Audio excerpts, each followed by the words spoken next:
Okay, let's start next topic. This is ಸ್ಥಳೀಯ ಆಡಳಿತ. Chapter ಮಾಡತ್ತೆ ಸುಮ್ಮನೆ ಎಲ್ಲರೂ ಆನ್ಲೈನ್ ಕ್ಲಾಸ್ ಮಾಡತ್ತೀನಿ. ಓಕೆ, ಸ್ಥಳೀಯ ಆಡಳಿತ ಇದು 6ನೇ ತರಗತಿ 3ನೇ ಅಧ್ಯಾಯ. ಭಾರತ ವಿಶಾಲವಾದ ದೇಶ, ಜನಸಂಖ್ಯೆಯಲ್ಲಿ ದೊಡ್ಡದು. ಈ ವಿಶಾಲ ದೇಶದ ಆಡಳಿತವನ್ನು ಕೇಂದ್ರ ಸರ್ಕಾರ ಒಂದೇ ನಿರ್ವಹಿಸಲು ಸಾಧ್ಯವಿಲ್ಲ, ಹಾಗೂ ಆಡಳಿತ ವಿಕೇಂದ್ರೀಕರಣ ವ್ಯವಸ್ಥೆಯನ್ನು ಜಾರಿಗೊಳಿಸಲಾಗಿದೆ. ಇದರಿಂದಾಗಿ ಸ್ಥಳೀಯ ಸರ್ಕಾರಗಳು ಜಾರಿಗೊಂಡಿವೆ. ಕರ್ನಾಟಕ ಸರ್ಕಾರದ ಆಡಳಿತಕ್ಕೆ ಪೂರಕವಾಗಿ ಗ್ರಾಮೀಣ ಪ್ರದೇಶದಲ್ಲಿ ಗ್ರಾಮ, ತಾಲೂಕು ಮತ್ತು ಜಿಲ್ಲಾ ಪಂಚಾಯತಿಗಳು ಡಿಸ್ಟರ್ಬ್ ಮಾಡ್ತೀರಿ ನೋಡ್ಬೋದಲ್ಲ. ನಗರ ಪ್ರದೇಶಗಳಲ್ಲಿ ಪುರಸಭೆ, ನಗರಸಭೆ ಮತ್ತು ಮಹಾನಗರ ಪಾಲಿಕೆಗಳಿವೆ. ಗ್ರಾಮ ಸಭೆಗಳನ್ನು ಬಲಪಡಿಸುವುದರೊಂದಿಗೆ ಗ್ರಾಮಾಭಿವೃದ್ಧಿ ಮತ್ತು ನಗರಾಭಿವೃದ್ಧಿ ಕಾರ್ಯಕ್ರಮಗಳನ್ನು ಸ್ಥಳೀಯರೇ ಕಾರ್ಯಗತಗೊಳಿಸಬೇಕೆಂಬುದು 1993ರಲ್ಲಿ ಜಾರಿಗೆ ಬಂದ ಕರ್ನಾಟಕ ಪಂಚಾಯತ್ ರಾಜ್ ಕಾಯ್ದೆಯ ಉದ್ದೇಶವಾಗಿದೆ. ಕರ್ನಾಟಕ ಪಂಚಾಯತ್ ರಾಜ್ ಕಾಯ್ದೆ ಯಾವಾಗ ಬಂತು ಅಂದ್ರೆ 1993. ಈ ದಿಕ್ಕಿನಲ್ಲಿ ಸರ್ಕಾರವು ಪಂಚಾಯತಿಗಳಿಗೆ ಕೆಲವೊಂದು ಅಧಿಕಾರಗಳನ್ನು ನೀಡಿದೆಯಲ್ಲದೆ ಹಣಕಾಸನ್ನು ಒದಗಿಸಿದೆ. ಈ ಪಾಠದಲ್ಲಿ ಸ್ಥಳೀಯ ಸಂಸ್ಥೆಗಳ ಮಹತ್ವ, ರಚನೆ, ಕಾರ್ಯ ಮತ್ತು ಆದಾಯದ ಮೂಲಗಳ ಬಗ್ಗೆ ವಿವರಿಸಲಾಗಿದೆ.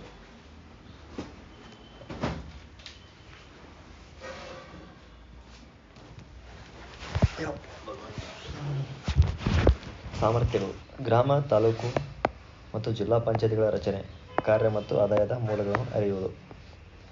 ಓಕೆ, ಏನೇನು ಅರ್ಥಕೋತೀವಿ ಅಂದರೆ ಗ್ರಾಮದ ಬಗ್ಗೆ, ತಾಲೂಕು ಮತ್ತು ಜಿಲ್ಲಾ ಪಂಚಾಯತಿಗಳ ರಚನೆ ಹೆಂಗಾಯಿತು, ಅವುಗಳ ಕಾರ್ಯಗಳೇನು, ಆದಾಯದ ಮೂಲಗಳು ಯಾವ ಎಂಬುದನ್ನು ತಿಳ್ಕೊಳ್ಳೋಣ. ಸ್ಥಳೀಯ ಆಡಳಿತದ ವ್ಯವಸ್ಥೆಯಲ್ಲಿ ನಾಗರಿಕರ ಪಾತ್ರವನ್ನು ತಿಳಿಯೋಣ. ಪುರಸಭೆ ಮತ್ತು ನಗರಸಭೆಗಳ ರಚನೆ, ಕಾರ್ಯ ಮತ್ತು ಆದಾಯದ ಮೂಲಗಳನ್ನು ಅರ್ಥೈಸಿಕೊಳ್ಳುವುದು.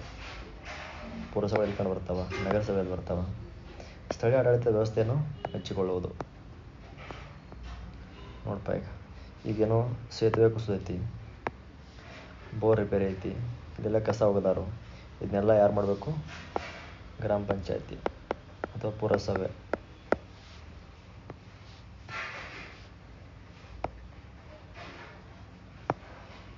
ಸ್ಥಳೀಯ ಸ್ವಯಂ ಆಡಳಿತ: ಒಂದು ಪ್ರದೇಶದ ಸಮಸ್ಯೆಗಳನ್ನು ಅಲ್ಲಿ ಸ್ಥಳೀಯರು ಚೆನ್ನಾಗಿ ಬಲ್ಲರು. ತಮ್ಮ ಪ್ರದೇಶದಲ್ಲಿ ಯಾವ ಅಭಿವೃದ್ಧಿ ಕಾರ್ಯಕ್ರಮಗಳಾಗಬೇಕಾಗಿವೆ ಎಂಬುದನ್ನು ಕೂಡ ಅವರು ತಿಳಿಸಿದ್ದಾರೆ. ಆದರೆ ಯಾವುದೇ ಅಭಿವೃದ್ಧಿ ಕಾರ್ಯಗಳನ್ನು ಕೈಗೊಳ್ಳಬೇಕಾದರೆ ಸ್ಥಳೀಯರಿಗೆ ಸಾಕಷ್ಟು ಅಧಿಕಾರ ಹಾಗೂ ಹಣಕಾಸಿನ ಬೆಂಬಲ ಬೇಕು. ಇದಕ್ಕಾಗಿ ನಮ್ಮ ದೇಶದಲ್ಲಿ ಪಂಚಾಯತ್ ರಾಜ್ ಕಾಯ್ದೆಯನ್ನು ಜಾರಿಗೆ ತರಲಾಗಿದೆ. ಅದರಂತೆ ಗ್ರಾಮೀಣ ಮತ್ತು ನಗರ ಪ್ರದೇಶಗಳಲ್ಲಿ ಪಂಚಾಯತಿ ಸಂಸ್ಥೆಗಳನ್ನು ಸ್ಥಾಪಿಸಲಾಗಿದ್ದು, ಅವುಗಳಿಗೆ ಅಧಿಕಾರ ಮತ್ತು ಹಣಕಾಸನ್ನು ಸರ್ಕಾರ ಒದಗಿಸುತ್ತದೆ. ಇಂತಹ ಸ್ಥಳೀಯ ಸರ್ಕಾರಗಳು ಹೊಂದಿರುವ ಉದ್ದೇಶಗಳೆಂದರೆ: ಗ್ರಾಮಗಳಲ್ಲಿ ಸ್ವಯಂ ಆಡಳಿತವನ್ನು ಸ್ಥಾಪಿಸುವುದು, ಪಂಚಾಯತಿಗಳಲ್ಲಿ ಮೀಸಲಾತಿ ನೀಡುವ ಮೂಲಕ ಪರಿಶಿಷ್ಟ ಜಾತಿ, ವರ್ಗ, ಹಿಂದುಳಿದ ಜಾತಿ, ವರ್ಗ ಮತ್ತು ಮಹಿಳೆಯರ ಸಬಲೀಕರಣ ಮಾಡಲಾಗುವುದು. ಸ್ಥಳೀಯರಿಂದಲೇ ಅಭಿವೃದ್ಧಿ ಕಾರ್ಯಗಳ ಅನುಷ್ಠಾನ. ಅಧಿಕಾರವನ್ನು ಹಂಚಿಕೊಳ್ಳುವ ಮೂಲಕ ಆಡಳಿತವನ್ನು ಚುರುಕುಗೊಳಿಸುವುದು. ಪಂಚಾಯತಿ ಪದ್ಧತಿಯಂತೆ ಗ್ರಾಮ ಮಟ್ಟದಲ್ಲಿ ಗ್ರಾಮ ಪಂಚಾಯತಿ, ತಾಲೂಕು ಮಟ್ಟದಲ್ಲಿ ತಾಲೂಕು ಪಂಚಾಯತಿ, ಜಿಲ್ಲಾ ಮಟ್ಟದಲ್ಲಿ ಜಿಲ್ಲಾ ಪಂಚಾಯತಿ, 3 ಪಂಚಾಯತಿ ಇರ್ತಾವೆ. ಓಕೆ, ಇದು ಗ್ರಾಮ ಮಟ್ಟದಲ್ಲಿ, ತಾಲೂಕು ಮಟ್ಟದಲ್ಲಿ, ಜಿಲ್ಲಾ ಮಟ್ಟದಲ್ಲಿ 3 ಪಂಚಾಯತಿ ವ್ಯವಸ್ಥೆ ಇರ್ತಾವೆ. ಗ್ರಾಮ ಮತ್ತು ತಾಲೂಕು ಪಂಚಾಯತಿಗಳು ರಚನೆ: ಪಂಚಾಯತಿ ಪ್ರದೇಶಗಳಲ್ಲಿ ವಾಸಿಸುವ 18 ವರ್ಷಕ್ಕೆ ಮೇಲ್ಪಟ್ಟವರು ಪಂಚಾಯತಿ ಸದಸ್ಯರನ್ನು ಚುನಾಯಿಸುತ್ತಾರೆ. ಪಂಚಾಯತಿಯಲ್ಲಿ ಪರಿಶಿಷ್ಟ ಜಾತಿ, ಪಂಗಡ, ಹಿಂದುಳಿದ ವರ್ಗಗಳು ಮತ್ತು ಮಹಿಳೆಯರಿಗೆ ಮೀಸಲಾತಿ ಇದೆ. ಸದಸ್ಯರು ತಮ್ಮಲ್ಲೇ ಒಬ್ಬರನ್ನು ಅಧ್ಯಕ್ಷರನ್ನಾಗಿ ಮತ್ತೊಬ್ಬರನ್ನು ಉಪಾಧ್ಯಕ್ಷರನ್ನಾಗಿ ಆಯ್ಕೆ ಮಾಡುತ್ತಾರೆ. ಯಾರು ಆಯ್ಕೆ ಮಾಡ್ತಾರೋ? ಸದಸ್ಯರ ಆಯ್ಕೆಯಾದಂಥ ಒಟ್ಟು ಸದಸ್ಯರು ಕೂಡ್ಕೊಂಡು ಆಯ್ಕೆ ಮಾಡ್ತಾರೆ. ಪಂಚಾಯತಿ ಅಧಿಕಾರಾವಧಿ 5 ವರ್ಷ. ಪಂಚಾಯತಿಗೆ ಕಚೇರಿ ಇದೆ. ದಿನನಿತ್ಯದ ಆಡಳಿತವನ್ನು ಮಾಡಲು ಅಧಿಕಾರಿ ಒಬ್ಬರು ಇರುತ್ತಾರೆ. ಒಂದು ಕಚೇರಿ ಇರ್ತೈತಿ, ದಿನನಿತ್ಯ ಆಡಳಿತ ಮಾಡೋಕೆ ಒಬ್ಬರು ಅಧಿಕಾರಿ ಇರ್ತಾರೆ. ಮತ್ತು ಪಂಚಾಯತಿ ಪ್ರದೇಶದ ಅಭಿವೃದ್ಧಿ ಕಾರ್ಯಕ್ರಮಗಳನ್ನು ಕಾರ್ಯಗತಗೊಳಿಸುವುದು ಪಂಚಾಯತಿಯ ಮುಖ್ಯ ಕಾರ್ಯವಾಗಿದೆ. ಪಂಚಾಯತಿ ಪ್ರದೇಶದ ಅಭಿವೃದ್ಧಿ ಕಾರ್ಯಕ್ರಮಗಳನ್ನು ಕಾರ್ಯಗತಗೊಳಿಸುವುದು ಪಂಚಾಯತಿಯ ಮುಖ್ಯ ಕಾರ್ಯವಾಗಿದೆ. ಅದರ ಆದಾಯದ ಮೂಲಗಳೆಂದರೆ ಸರ್ಕಾರ ಮತ್ತು ಜಿಲ್ಲಾ ಪಂಚಾಯತಿಗಳಿಂದ ಬರುವ ಅನುದಾನಗಳು. ಸರ್ಕಾರ ಎಷ್ಟು ಕೊಡ್ತೈತಿ, ಜಿಲ್ಲಾ ಪಂಚಾಯತಿ ಎಷ್ಟು ಕೊಡ್ತಾವೆ, ಇದು ಆದಾಯದ ಮೂಲ. ಹಾಗೂ ಪಂಚಾಯತಿಯು ಸಂಗ್ರಹಿಸುವ ತೆರಿಗೆ ಮತ್ತು ಬಾಡಿಗೆ. ಅರ್ಥ ಆಯಿತು? ಸರ್ಕಾರದ ಮೂಲ ಏನಪ್ಪ ಅಂದ್ರೆ ಒಂದದ ಸರ್ಕಾರ ಕೊಡ್ತೈತಿ, ಇನ್ನೊಂದು ಜಿಲ್ಲಾ ಪಂಚಾಯತ್ ಕೊಡ್ತೈತಿ. ನೆಕ್ಸ್ಟ್ ಟ್ಯಾಕ್ಸಸ್ ಮತ್ತು ಬಾಡಿಗೆ. ಗ್ರಾಮ ಸಭೆ: ಇದು ಗ್ರಾಮ ಸಭೆ. ಇವರು ಅಧ್ಯಕ್ಷರು, ಇವರು ಉಪಾಧ್ಯಕ್ಷರು, ಇವರು ಸದಸ್ಯರು, ಇವರು ಜನರು. ಗ್ರಾಮ ಸಭೆಯು ಪಂಚಾಯತ್ ರಾಜ್ ವ್ಯವಸ್ಥೆಯ ಅತ್ಯಂತ ಕೆಳಸ್ತರದ ಸಂಸ್ಥೆಯಾಗಿದ್ದು, ಅದನ್ನು ಬಲಪಡಿಸುವುದು ಈ ವ್ಯವಸ್ಥೆಯ ಮುಖ್ಯ ಗುರಿಯಾಗಿದೆ. ಇದು ಗ್ರಾಮ ಸಭೆ. 18 ವರ್ಷಕ್ಕೆ ಮೇಲ್ಪಟ್ಟ ಎಲ್ಲರೂ ಗ್ರಾಮ ಸಭೆಯ ಸದಸ್ಯರು. ಗ್ರಾಮ ಸಭೆಯ ಸದಸ್ಯರು. ಅದು ವರ್ಷಕ್ಕೆ ಕನಿಷ್ಠ 2 ಬಾರಿ ಸಭೆ ಸೇರುತ್ತದೆ. ಆ ವೇಳೆ ಸದಸ್ಯರು ತಮ್ಮ ಸಮಸ್ಯೆಗಳನ್ನು ನೇರವಾಗಿ ಪಂಚಾಯತಿಯ ಮುಂದೆ ಇಡಬಹುದು. ಗ್ರಾಮ ಸಭೆಯು ತನ್ನ ಗ್ರಾಮದ ಅಭಿವೃದ್ಧಿ ಕಾರ್ಯಕ್ರಮಗಳಿಗೆ ಸಂಬಂಧಿಸಿದ ಫಲಾನುಭವಿಗಳನ್ನು ಗುರುತಿಸುವ ಕಾರ್ಯವನ್ನು ಮಾಡುತ್ತದೆ. ಗ್ರಾಮ ಸಭೆ ಏನು ಮಾಡುತ್ತಪ್ಪ ಅಂದರೆ ತನ್ನ ಗ್ರಾಮದ ಅಭಿವೃದ್ಧಿ ಕಾರ್ಯಕ್ರಮಗಳಿಗೆ ಸಂಬಂಧಿಸಿದ ಫಲಾನುಭವಿಗಳನ್ನು ಗುರುತಿಸಿ ಕಾರ್ಯವನ್ನು ಮಾಡುತ್ತದೆ. ಅದು ಕಾರ್ಯಕ್ರಮಗಳನ್ನು ಕಾರ್ಯಗತಗೊಳಿಸಲು ಪಂಚಾಯಿತಿಗೆ ನೆರವನ್ನು ನೀಡುತ್ತದೆ. ಗ್ರಾಮ ಸಭೆ. ನೆಕ್ಸ್ಟ್ ಜಿಲ್ಲಾ ಪಂಚಾಯಿತಿ ರಚನೆ. ಜಿಲ್ಲಾ ಪಂಚಾಯಿತಿಯಲ್ಲಿ ಪ್ರತಿಯೊಂದು ತಾಲೂಕಿನಿಂದ ಚುನಾಯಿತರಾದ ಸದಸ್ಯರಿರುತ್ತಾರೆ. ಪ್ರತಿಯೊಂದು ತಾಲೂಕಿನಿಂದ ಚುನಾಯಿತರಾದ ಸದಸ್ಯರಿರುತ್ತಾರೆ. ಜಿಲ್ಲೆಯ ವ್ಯಾಪ್ತಿಯಲ್ಲಿ ಬರುವ ಲೋಕಸಭೆ, ರಾಜ್ಯಸಭೆ, ವಿಧಾನಸಭೆ ಮತ್ತು ವಿಧಾನ ಪರಿಷತ್ ಸದಸ್ಯರು ಇರುತ್ತಾರೆ. ಆ ಸದಸ್ಯರು ಇರ್ತಾರಂತೆ. ಜಿಲ್ಲೆಯ ವ್ಯಾಪ್ತಿಯಲ್ಲಿ ಬರುವ ಲೋಕಸಭೆ, ರಾಜ್ಯಸಭೆ, ವಿಧಾನಸಭೆ ಮತ್ತು ವಿಧಾನ ಪರಿಷತ್ ಸದಸ್ಯರು ಇರುತ್ತಾರೆ. ಜೊತೆಯಲ್ಲಿ ಜಿಲ್ಲೆಯ ತಾಲೂಕು ಪಂಚಾಯಿತಿಗಳ ಅಧ್ಯಕ್ಷರು ಇದರ ಸದಸ್ಯರಾಗಿರುತ್ತಾರೆ. ಜಿಲ್ಲೆಯ ತಾಲೂಕು ಪಂಚಾಯಿತಿಗಳ ಅಧ್ಯಕ್ಷರ ಜಿಲ್ಲಾ ಪಂಚಾಯಿತಿ ಸದಸ್ಯರಾಗಿರುತ್ತಾರೆ. ಗ್ರಾಮ ಮತ್ತು ತಾಲೂಕು ಪಂಚಾಯಿತಿಗಳಲ್ಲಿ ಇರುವಂತೆ ಇಲ್ಲಿಯೂ ಮೀಸಲಾತಿ ಇದೆ. ಸದಸ್ಯರ ಅಧಿಕಾರಾವಧಿ 5 ವರ್ಷಗಳು. ಈಗ ನೋಡಪ್ಪ, ಈಗ ಜಿಲ್ಲಾ ಪಂಚಾಯಿತಿ, ಡಿಸ್ಟಿಕ್ ಪಂಚಾಯಿತಿ ಹೆಂಗಪ್ಪ ಅಂದ್ರೆ ತಾಲೂಕು ಪಂಚಾಯಿತಿ ಅಧ್ಯಕ್ಷರಲ್ಲ, ಇವರು ಸದಸ್ಯರು. ತಾಲೂಕು ಪಂಚಾಯಿತಿ ಸದಸ್ಯರು ಯಾರಪ್ಪ ಅಂದ್ರೆ ಗ್ರಾಮ ಪಂಚಾಯಿತಿ. ಜಿಲ್ಲಾ ಪಂಚಾಯಿತಿಯ ಸದಸ್ಯರು ತಮ್ಮಲ್ಲಿ ಒಬ್ಬರನ್ನು ಅಧ್ಯಕ್ಷರನ್ನಾಗಿಯೂ ಮತ್ತೊಬ್ಬರನ್ನು ಉಪಾಧ್ಯಕ್ಷರಾಗಿ ಆಯ್ಕೆ ಮಾಡುತ್ತಾರೆ. ಅನೇಕ ಸ್ಥಾಯಿ ಸಮಿತಿಗಳನ್ನು ರಚಿಸಲಾಗುತ್ತದೆ. ಪ್ರತಿಯೊಂದಕ್ಕೂ ಒಬ್ಬ ಸದಸ್ಯ ಮುಖ್ಯಸ್ಥರಾಗಿರುತ್ತಾರೆ. ಉದಾಹರಣೆಗೆ ಶಿಕ್ಷಣ ಸ್ಥಾಯಿ ಸಮಿತಿ, ಆರೋಗ್ಯ ಸ್ಥಾಯಿ ಸಮಿತಿ ಇತ್ಯಾದಿ. ಮುಖ್ಯ ಕಾರ್ಯನಿರ್ವಹಣಾಧಿಕಾರಿಯು CEO ಜಿಲ್ಲಾ ಪಂಚಾಯಿತಿ ಅಧಿಕಾರಿಯಾಗಿರುತ್ತಾರೆ.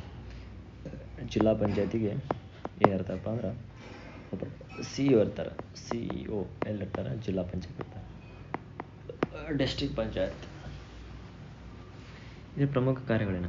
ಜಿಲ್ಲಾ ಪಂಚಾಯಿತಿ ಪ್ರದೇಶದ ಅಭಿವೃದ್ಧಿಗಾಗಿ ವಾರ್ಷಿಕ ಯೋಜನೆಗಳನ್ನು ಸಿದ್ಧಪಡಿಸುವುದು, ನೈಸರ್ಗಿಕ ಪ್ರಕೋಪಕ್ಕೆ ತುತ್ತಾಗಿರುವವರಿಗೆ ಪರಿಹಾರ ಒದಗಿಸುವುದು, ಜಿಲ್ಲೆಯ ಸಮಗ್ರ ಅಭಿವೃದ್ಧಿ ಕಾರ್ಯಕ್ರಮಗಳ ಮೇಲ್ವಿಚಾರಣೆ ಮಾಡುವುದು, ಸರ್ಕಾರಿ ಶಾಲೆಗಳ ನಿರ್ವಹಣೆ ಮಾಡುವುದು. ಸರ್ಕಾರಿ ಶಾಲೆಗಳ ನಿರ್ವಹಣೆ, ಜಿಲ್ಲೆಯ ಸಮಗ್ರ ಅಭಿವೃದ್ಧಿ ಕಾರ್ಯಕ್ರಮಗಳ ಮೇಲ್ವಿಚಾರಣೆ, ಜಿಲ್ಲಾ ಪಂಚಾಯಿತಿ ಪ್ರದೇಶದ ಅಭಿವೃದ್ಧಿಗಾಗಿ ವಾರ್ಷಿಕ ಯೋಜನೆ ಸಿದ್ಧಪಡಿಸುವುದು.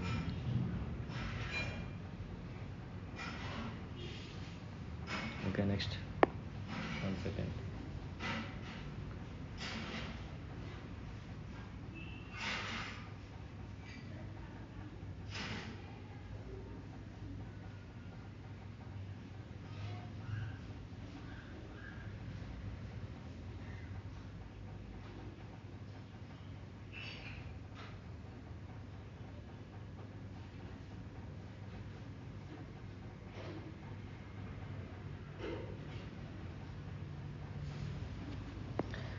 Okay, sorry for the late.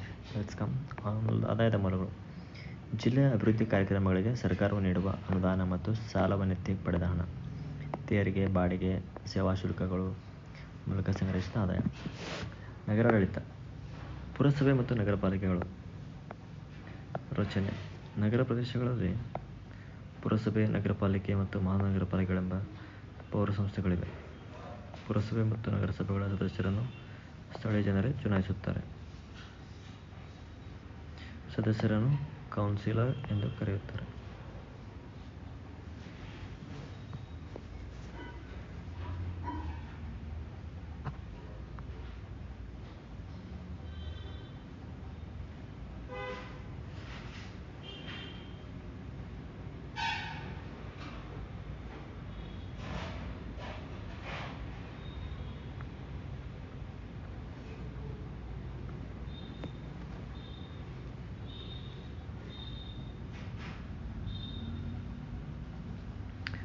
ನಗರಾಡಳಿತ. ಪುರಸಭೆ ಮತ್ತು ನಗರ ಪಾಲಿಕೆಗಳು. ರಚನೆ. ನಗರ ಪ್ರದೇಶಗಳಲ್ಲಿ ಪುರಸಭೆ, ನಗರ ಪಾಲಿಕೆ ಮತ್ತು ಮಹಾನಗರ ಪಾಲಿಕೆಗಳೆಂಬ ಪೌರ ಸಂಸ್ಥೆಗಳಿವೆ. ಪುರಸಭೆ ಮತ್ತು ನಗರಸಭೆಗಳ ಸದಸ್ಯರನ್ನು ಸ್ಥಳೀಯ ಜನರೇ ಚುನಾಯಿಸುತ್ತಾರೆ. ಸದಸ್ಯರನ್ನು ಕೌನ್ಸಿಲರ್ ಎಂದು ಕರೆಯುತ್ತಾರೆ. ಪರಿಶಿಷ್ಟ ಜಾತಿ, ಪರಿಶಿಷ್ಟ ಪಂಗಡ ಹಾಗೂ ಮಹಿಳೆಯರಿಗೆ ಈ ಪೌರ ಸಂಸ್ಥೆಗಳಲ್ಲಿ ಮೀಸಲಾತಿ ಇದೆ. ಆಯಾ ಕ್ಷೇತ್ರಕ್ಕೆ ಸಂಬಂಧಿಸಿದ ಶಾಸಕರು ಪೌರಸಭೆಗಳ ಸದಸ್ಯರಾಗಿರುತ್ತಾರೆ. ಆಯಾ ಕ್ಷೇತ್ರಕ್ಕೆ ಸಂಬಂಧಿಸಿದ ಶಾಸಕರು ಪೌರ ಸಂಸ್ಥೆಗಳ ಸದಸ್ಯರಾಗಿರುತ್ತಾರೆ. 5 ವರ್ಷ ಅಧಿಕಾರಾವಧಿ. ಸದಸ್ಯರಲ್ಲಿ ತಮ್ಮಲ್ಲಿ ಒಬ್ಬರನ್ನು ಅಧ್ಯಕ್ಷರಾಗಿಯೂ ಇನ್ನೊಬ್ಬರನ್ನು ಉಪಾಧ್ಯಕ್ಷರನ್ನಾಗಿಯೂ ಆಯ್ಕೆ ಮಾಡುತ್ತಾರೆ. ಪುರಸಭೆಯ ಆಡಳಿತವನ್ನು ಮುಖ್ಯ ಅಧಿಕಾರಿ, ನಿರ್ವಹಣಾಧಿಕಾರಿ, ಕಮಿಷನರರು ಮತ್ತು ಆಯುಕ್ತರು ಕಮಿಷನರು. ನಗರಸಭೆಯ ಮುಖ್ಯ ಅಧಿಕಾರಿ. ಈ ಅಧಿಕಾರಿಗಳು ಸರ್ಕಾರದಿಂದ ನೇಮಕಗೊಂಡವರು. ಮಹಾನಗರ ಪಾಲಿಕೆಗಳು. ನಮ್ಮ ರಾಜ್ಯದಲ್ಲಿ 11 ಮಹಾನಗರ ಪಾಲಿಕೆಗಳಿವೆ. ಎಷ್ಟದವ? 11 ಮಹಾನಗರ ಪಾಲಿಕೆಗಳಿವೆ. ಪುರಸಭೆ ಮತ್ತು ನಗರ ಪಾಲಿಕೆಗಳಿರುವಂತೆ ಇಲ್ಲಿಯೂ ಮೀಸಲಾತಿದೆ. ಆಯಾ ಕ್ಷೇತ್ರದ ಲೋಕಸಭಾ, ರಾಜ್ಯಸಭಾ, ವಿಧಾನಸಭಾ, ವಿಧಾನ ಪರಿಷತ್ ಸದಸ್ಯರು ಆಯಾ ಮಹಾನಗರ ಪಾಲಿಕೆ ಸದಸ್ಯರಾಗಿರುತ್ತಾರೆ. ಸದಸ್ಯರನ್ನು ಕಾರ್ಪೊರೇಟ್ ಎಂದು ಕರೆಯುತ್ತಾರೆ. ಸದಸ್ಯರ ಅಧಿಕಾರಾವಧಿ 5 ವರ್ಷ. ಕಾರ್ಪೊರೇಟ್ ಮಹಾನಗರ ಪಾಲಿಕೆಯ ಸದಸ್ಯರು ಏನಂತಾರೆ? ಕಾರ್ಪೊರೇಟ್ ಅಂತ ಕರೀತಾರೆ. ರಾಜ್ಯಸಭೆ, ವಿಧಾನಸಭೆ ಮತ್ತು ವಿಧಾನ ಪರಿಷತ್ ಸದಸ್ಯರು ಆಯಾ ಮಹಾನಗರ ಪಾಲಿಕೆಯ ಸದಸ್ಯರಾಗಿರುತ್ತಾರೆ. ಆ ಸದಸ್ಯರನ್ನು ಕಾರ್ಪೊರೇಟ್ ಅಂತ ಕರೀತಾರೆ. ಸದಸ್ಯರು ತಮ್ಮಲ್ಲೇ ಒಬ್ಬರನ್ನು ಮೇಯರ್, ಮಹಾಪೌರ ಆಗಿ ಇನ್ನೊಬ್ಬರನ್ನು ಉಪಮೇಯರ್ ಎಂದು ಆಯ್ಕೆ ಮಾಡ್ತಾರೆ. ಮೇಯರ, ಉಪಮೇಯರ. ಕಾರ್ಪೊರೇಟರ್ ಫಸ್ಟಕ್ಕೆ ಕಾರ್ಪೊರೇಟರ್ ಬರ್ತಾರೆ. ಅವ್ರ ಮ್ಯಾಗ ಮೇಯರ್, ಇನ್ನೊಬ್ಬ ಉಪಮೇಯರ್. ಪೌರ ಸಂಸ್ಥೆಗಳ ಕಾರ್ಯಗಳು. ಪುರಸಭೆ, ನಗರಸಭೆ ಮತ್ತು ಮಹಾನಗರ ಪಾಲಿಕೆಗಳು ಅನೇಕ ಅಭಿವೃದ್ಧಿ ಕೆಲಸಗಳನ್ನು ಕಾರ್ಯಗತ ಮಾಡುತ್ತವೆ. ಇವುಗಳಲ್ಲಿ ಸಾರ್ವಜನಿಕ ಆರೋಗ್ಯ, ಬೀದಿ ದೀಪ, ನಗರ ನೈರ್ಮಲ್ಯ, ಒಳಚರಂಡಿ ವ್ಯವಸ್ಥೆ, ನಲ್ಲಿ ನೀರಿನ ಪೂರೈಕೆ, ರಸ್ತೆ, ಕಟ್ಟಡ ಮತ್ತು ಉದ್ಯಾನವನ ನಿರ್ಮಾಣ ಮುಖ್ಯವಾದವುಗಳು. ನಗರ ಯೋಜನೆ ಮತ್ತು ಅಭಿವೃದ್ಧಿ ಕಾರ್ಯಕ್ರಮಗಳನ್ನು ರೂಪಿಸಲು ನಗರಾಭಿವೃದ್ಧಿ ಪ್ರಾಧಿಕಾರವಿದೆ. ಆದಾಯದ ಮೂಲಗಳು.